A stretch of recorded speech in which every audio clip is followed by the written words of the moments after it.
Hey, what's going on, guys? It's me, Parth, and if you've been paying attention to the news in the technology world for the past couple of weeks or months, I'm pretty sure you would have heard about this brand known as LeTV or LeEco. I did, and in fact, I've been using their flagship for the past couple of weeks now, and literally the only question that I get in my head is how is this thing so cheap? Because it surely doesn't look like one. Yeah, let me explain it to you. So talking about the brand LeEco, they entered the Indian market with these two devices, the La Max, which is like a really big and extremely powerful smartphone with all the very high-end specifications, but I'm not too sure which consumer base is the company actually targeting with that kind of device because it's just too big. But then they also brought the 1S, which is something that I consider their true flagship because it is without any doubt the most important device for the company, at least here in India. So it's got all those high-end specifications as well. It's got an octa-core processor, it's got 3 gigabytes of RAM, 3000 milliamperes of battery, 13 and 8 megapixel cameras respectively. It's got a 5.5 inch of beautiful 1080p display, and then it's got USB Type-C port at the bottom. It's just feature packed. But how can I miss that design? This is without any hesitation the best designed smartphone in this price range, and it is even better than a lot of smartphones that cost like more than twice as this does.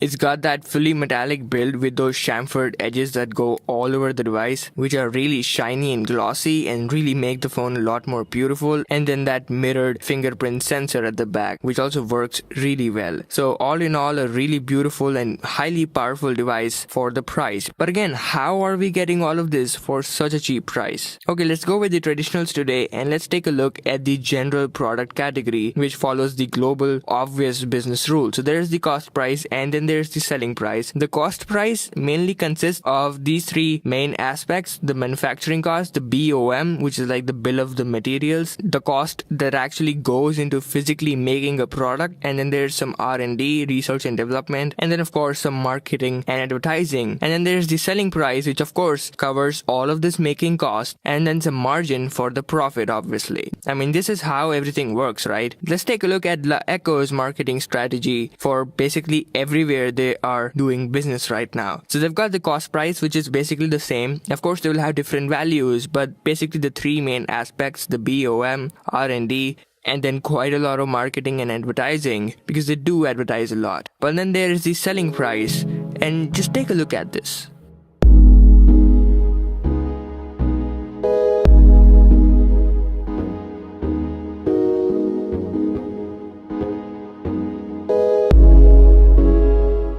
So yeah, forget about making profits. They are not even covering the making cost. The price at which they sell the product is actually lower than the cost at which it is made by the manufacturer. So you might be wondering, why is it so and how they're actually doing business in such a condition? The company actually says that they don't really appreciate the concept of highly expensive smartphones. They consider that arrogant, and then they want to have phones that are affordable and offer great value. I mean, that's clearly what's happening here. But then the actual question was, how are they actually making up that leftover cost, and then of course some profit? So if you have one of their smartphones, you would have noticed a bunch of their own inbuilt apps that you cannot delete or uninstall anyhow. That is how they're actually making money. So basically the price that you pay for their products, that is actually a subsidized price. Also, they have some really successful business models in China that is like a major source of revenue for them. And then this strategy, although it involves a high risk, but it's clearly working. I mean, they were valued at about $10 billion